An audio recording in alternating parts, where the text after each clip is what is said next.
LaunchDarkly enables development and operations teams to deploy code at any time, even if a feature isn't ready to be released to users. Wrapping code with feature flags gives you the safety to test new features and infrastructure in your production environments without impacting the wrong end users. Learn more at launchdarkly.com. Hello and welcome to the InfoQ podcast. I'm Daniel Bryant, News Manager here at InfoQ and Director of DevRel at Ambassador Labs. In this edition of the podcast, I had the pleasure of chatting with Melissa Benua, Director of Engineering at mParticle. I met Melissa at a panel at an online security conference and enjoyed chatting to her about all things platforms, testing and continuous delivery. In this podcast, I wanted to dive a little deeper into the concept of DevTestSecOps, the shifting left of testing and security, and how to encourage everyone in the organization to take responsibility for these important topics. From my previous discussions with Melissa, I knew that she has a lot of hard-won experience both as an individual contributor and also as a technical leader, and so I wanted to explore the differing approaches to testing and continuous delivery for both types of roles. Hello, Melissa, and welcome to the InfoQ podcast. Hi, thanks for having me, Daniel. Could you introduce yourself for the listeners, please? My name is Melissa Benua. I am a Director of Engineering at a startup called mParticle, and I do many things, but foremost among them is our DevTestSecOps strategy, which is kind of a mouthful. You and I met on a SneakCon panel a few months ago now, I guess it was, and I was super interested when you did your intro there. You mentioned about DevTestSecOps, and initially we were there to talk about DevSecOps, but I was like, testing makes sense, right? Everyone's got to do testing. Could you unpack that a little bit, Melissa, what your motivation is for doing all that? Testing and security are both inextricably tied up in quality. Right? You can't have software that does what the users want in a safe and happy way, in a performant way without those two things. And you really can't have one without the other. And so I've tied them together because the strategies they're so intertwined. And so part of ensuring our code quality is static analysis, which is also a reasonable set of checking for security vulnerabilities. Likewise, making sure we understand what the performance characteristics of our services is important for quality, for testing, but again, also for security. So you know when you've got a deviation. It's all about knowing that something strange has happened. That's a really interesting thing, I guess, because I think many engineers I've chatted to in the past don't know the baseline of their system. They don't know what weird looks like. Have you got any advice for how folks should go about, maybe at an organizational level or a technical level, to establish those baselines? You have to start simple. So if you have nothing, you have to start at least with your basic metrics. There's an acronym for them that I never remember. It's a clever one, but you have to know your successes, your failures, your latencies. Right, what does that look like on a normal day? So you have to instrument, this is what successes are. Most services have a sine wave. If you follow like business traffic or home traffic, your sine wave will invert. Right, what do your latencies look like on a normal day at the 50th, 90th, 99th percentiles? What are your error rates? And really just starting there, right? Those are the bare bones basics. Latencies, request, success, and failure, and CPU usage. CPU usage is the other bare bones, simple one to track, right? If you're usually running at 30% and then one day you do a deploy and you're running at 90% utilization, something strange has happened. Who do you think should predominantly own these things? And this is probably a bit of a trick question, right? But is it dev? Is it ops? Is it someone else? It's so tricky. So it depends on the model of your engineering groups. If you have a traditional ops group, then they may own the alerts. But if you have a more savvy developer group or developers, who slide into DevOps, then it should be the developers. So my philosophy here is whoever owns the metrics are the people you would call to fix it. I've done many years of on-call rotations, and there's nothing worse than being called for an issue that you cannot fix. All you can do is say, yep, that sure is an issue. And let me go call someone else. There's nothing worse than that. Nothing burns out a dev team or an ops team or any team faster than being woken up for no reason. So my opinion is whoever owns the metrics should be the people who at least know how to provide the fix, and preferably should be the ones providing the fix. I like that. I've done the same as you on call, both from like an IC and a leadership point of view. And it's really powerful, I think, making the folks who are creating these things responsible. I used to get a lot of pushback, though, doing the whole dev on call thing. Developers used to say to me, and this is a fair bit of time when I was doing development, to be fair, about 5 years ago or so, but developers used to say to me, that's not my job. I'm here to create code, create functions, and then I hand it off to ops. Have you got any advice on folks who say that? Anytime there's a hand it off, you've got an organizational problem, in my opinion. So I may be dating myself, but we had an SDET team. So it was developers who handed off they didn't test their code. They handed off their code to SDET to test. And then SDET handed off the code to ops to monitor. And that code was a nightmare. Yes. Right. And not only was the code a nightmare, but the teams were a nightmare because more often than not, you'd end up with people arguing with each other. You'd end up with a live state incident. Well, it's dev's fault because dev wrote the bad code. Well, it's test's fault because test didn't catch it. Well, actually, it's ops' fault because they monitored the wrong thing. Or you just end up with a lot of finger pointing and blame. Then there's a lot of inefficiencies at every step you have to hand off, right? Every time you hand off, you lose something. Oh, interesting. And what you end up with is developers who own enormous swaths of functionality, but have very little responsibility for it. So I would much rather have developers own small pieces of functionality, but have deep, cutting responsibility for it, because you preserve context better that way. Very interesting. That's going sort of to the whole Amazon 2-pizza team, properly cross-functional teams. Because one pushback I get is that now as a full stack developer, like you need to know everything almost from the CPU chips, all the way through to like React and so forth at the front end. I guess like you need to have those responsibilities, those understandings, but at a team level, not at an individual level. Exactly. I think it's too broad to expect somebody to be a master of React and also to know, C++ code is compiling down at the bytecode level, and also to know how to, it's too much. I'd much rather have a UI expert, a backend expert, but they own their system cross-cut all the way through to production, because nobody knows what your backend system is supposed to be doing better than the person who wrote it. Right? You know what your code's supposed to be doing. You have the intrinsic insight and, in theory, tooling available to know, I wrote this code. It's supposed to do this thing. Here's what it looks like when it's doing that thing. Here's what it looks like when it's not doing that thing. If you throw it over the wall to an ops person, they know generally what services look like, but they don't really know what yours should look like. I was going to actually ask you about platforms, and I think you mentioned tooling there, and I think it's somewhat in the similar space. How do you think Dev and Ops and test, of course, should interact in this new world of containers, infrastructure as code, everything on the network, cloud? What's the best thing you've perhaps seen in your experience, or what you'd recommend to folks about how to interact and use the platform and the tools appropriately? Yeah, and so this is fluid, and that the answers are going to change over time as certain technologies go from edge case to specialty case to mainstream case. I've seen it change. So my preference is that operations, like ops teams, are fantastic at knowing services in general. How do you scale a service? How does, cost factor in? Right, general reliability and monitoring, in a cross-cutting way. They're generally more Linux savvy. If you need somebody to SSH onto a box and do something crazy, they do it. So far, I've seen them take over ownership of managed services, like, running your Kubernetes cluster.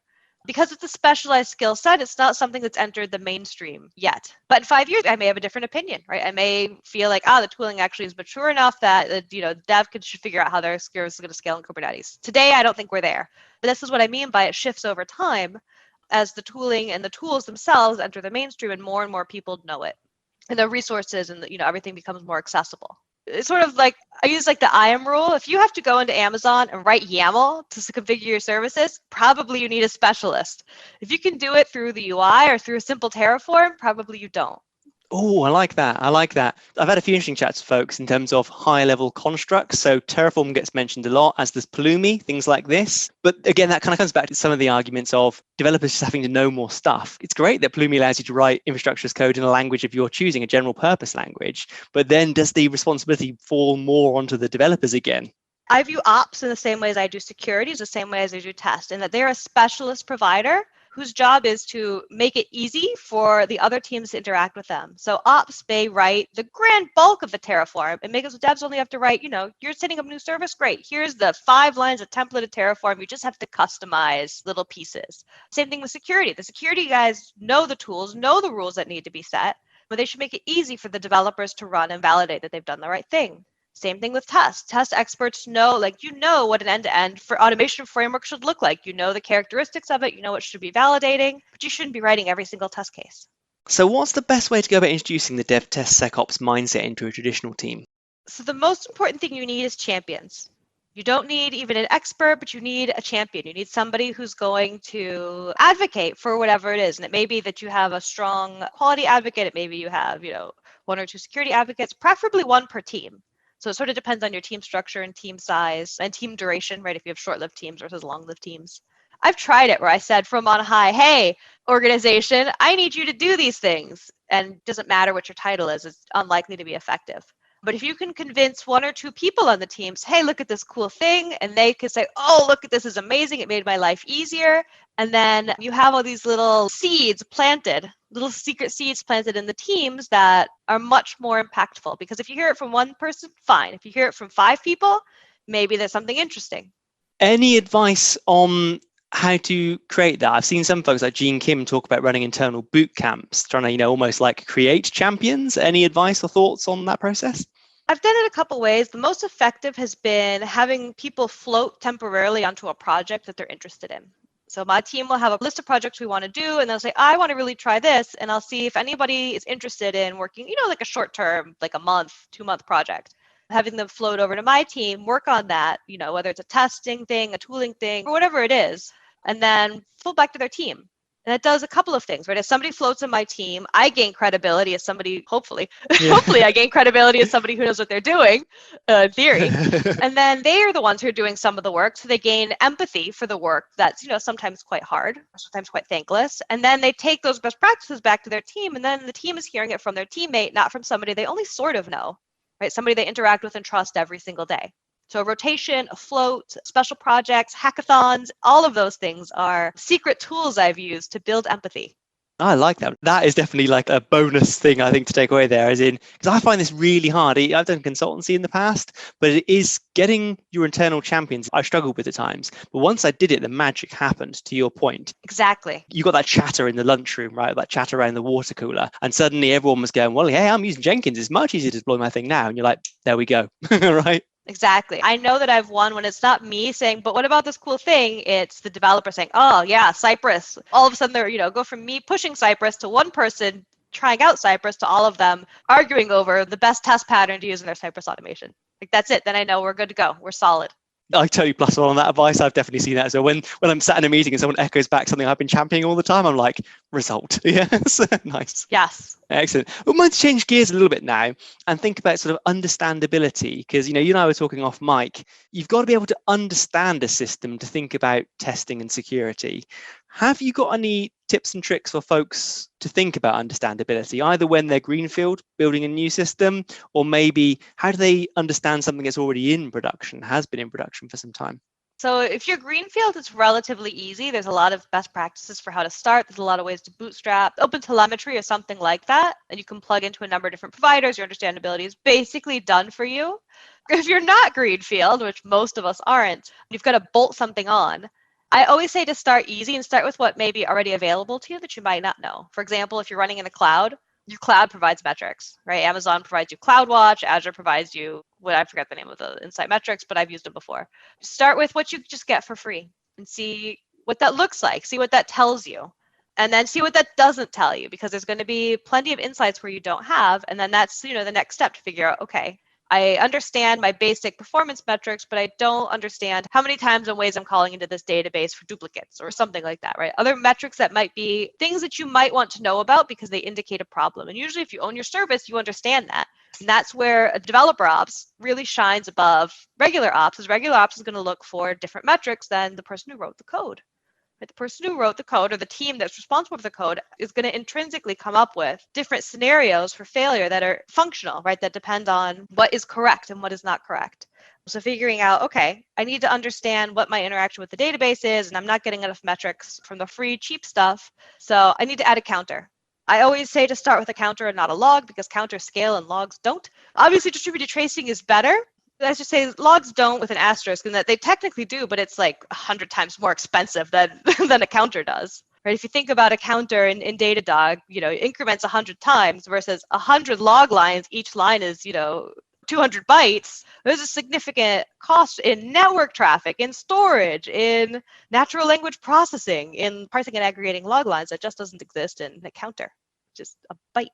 Yeah, I love it. Yeah, no, that's a great bit of advice.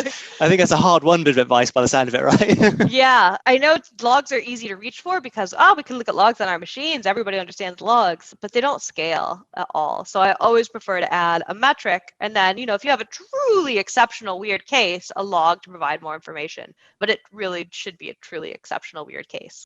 Great advice, Mr. Great advice. Something I want to pick up on you mentioned there, which I think is super interesting, is about the person who created the thing probably knows best or can intrinsically identify something that's going wrong. They have a stronger mental model, most likely. Any advice on how to sort of shift left some of these responsibilities? You and I briefly talked off mic again around, security testing really needs to be shifted left. It's not a thing you do at the end of the pipeline before release. It is something to think about almost day zero, right? Any tips or hard-won experience in that thing too? The earlier you can think about it, the better. As you're writing your code, as you're thinking about, this is what I'm going to monitor. Before you're writing your code, and as you're designing, understanding your failure cases. That's an intrinsic part of design. How is this going to go wrong? And then making sure you have monitoring to know that you'll know how it's going to go wrong and that you're handling it appropriately. Having the tooling in place. So if you're going to use automated tooling to catch issues, I always prefer that happens at pull request time, and it needs to happen automatically, as automated and as fast as possible. So if you're going to rely a lot on unit tests, your code should be unit tested inside and pass its unit tests before it lands. This is a part of continuous delivery, but you should never have code in a deployable branch that's not ready to be deployed. Totally makes sense. Also a part of shifting left, because you can't land stuff and then test it. You have to test it and then land it. That includes all the pieces. Yeah, something I heard you say there about thinking of these things at design time. I think that's super valuable advice. I've heard of threat modeling for when you're doing security, using tools like threat modeling to think about the security aspect. Any comments around that? Or is there an analogy as well to thinking about observability, like observability modeling or something like that? I don't know that I've ever seen tooling to do observability modeling, which doesn't mean it doesn't exist. It just means that I haven't seen it. Maybe I haven't thought to look for it. I'm used to having to do it on my own. So I prefer to think of observability from a service-wide level, because especially if you're microservice, if you're one service, standardization doesn't matter quite as much. But if you have 40 services or 100 services, your standardization matters a lot. So being able to apply the standard model first. So request metrics aren't named one way in one service and another way in another service and a third way in a third service. So you have a standard model to build off of. And then once you sort of have the standard model of things that you get more or less for free with your service or your new piece, running through your functional paths, running through your tests, right? Running through your functional testing, especially your end-to-end testing or any user interaction stuff, to figure out what are your key paths, what are your key breaking points, because then you're using real interactions and not theoretical interactions. A lot of times where things fall down is we thought about how something should work in our head, but never actually tried it. I don't know how many times I have a dev, quote unquote, sign off on a change. And you say, did you test it? And they said, well, I unit tested it, but it goes to production and nobody actually ran through the scenario end to end. And it turns out all kinds of things come out when you actually run through a user scenario end to end. That in each unit piece was working fine by itself, but when you put them together, it didn't make any sense. Similar with observability, right? Each of your metrics may seem to make sense individually, but if you don't do a pass all the way through and validate that, yep, this actually makes sense, you're going to find that out in production, often to your sadness. Yes, we're close to wrapping up now, but I'd love to get your thoughts around how what we've been discussing today relates to continuous delivery and deployment, as I think these are super important topics for the listeners. So when you have a continuous delivery system, I talked a little bit about it earlier, but a continuous delivery system implies every change in your mainline branch or your deployable branch could in theory go live. Doesn't mean it has to immediately, instantly go live, but it should be able to go live without any additional extra validation. So what that looks like is a lot of automated tooling, but also a lot of manual testing and whatever else is appropriate that happens at pull request time. And so what that means is you open a pull request, preferably a quite small one. You get your build run, you get your unit test run, you get any static analysis, simple automated checks that can be run on code run, and then you have to deploy it somewhere to a test environment. And this is where traditionally you used to loan out test environments. Now with containers and Terraform, or any infrastructure as code, you can spin one up pretty easily. And it should be as production-like as possible so that you can do your integration testing, end-to-end testing. You can do your observability testing there. You can do a manual test pass, because most changes still need a manual test pass just to validate that the scenario is correct. I don't know how many times I've heard people say, we don't do manual testing, but they don't really. What they mean is we don't do manual functional regression testing, not that we don't do scenario validation. Because I promise you, if nobody's doing it, your users are, Yes. and they're not happy about it. 100%. So by the time something has finished PR, it needs to have been truly tested, right? You need to have spun up the UI and looked at some pages, whether that's through UI automation or with somebody looking. Every piece needs to have actually been deployed and run and truly validated to ensure that when you've landed, yep, no problem, can go live, in theory, instantly. There's no room for slack or margin of error, right? You can't hand wave away. Yeah, I swear I ran the build, but you didn't, and your code doesn't compile. Yeah, I've definitely seen that. Have you got any tips on sort of progressive rollout, Melissa? I see a lot of folks talking about progressive delivery as well. And I think it's a really interesting idea. A lot of it kind of boils down to canary releasing, feature flagging, kind of limiting the blast radius. Have you got any tips you'd like to share with the listeners around that? Both. So canary releases are great if you're worried about the box itself. Right? If you're incrementing some version and you're like, I don't know about the performance on my new version of Linux or my new runtime framework version, canarying is great for that. because you can clearly see differences. Feature flagging is much better and safer, is more binary, right? Because if you're canarying, you're still affecting some percentage of your users. Small percentage in theory, but it's still affecting some percentage of your users. So canarying is great when you're worried about performance changes that aren't critical. Feature flagging are when it's cutting across the whole box, or the whole container, whatever. Yeah. Whereas feature flagging will cut across every box you have, but will limit the blast radius of users. So if you're more limited about taking out users, it's better to do feature flagging so you can limit the scope to a specific set of users. If you're more worried about the box itself failing, it's better to canary so that you only lose one box instead of losing all your boxes. Well, it's been great chatting, Melissa. We've covered a lot of ground there. I'm sure the listeners will be taking away a bunch of notes here, and I'll be sure to link anything super interesting in the chat as well. Thanks very much for your time. Yeah, thank you. This was fun.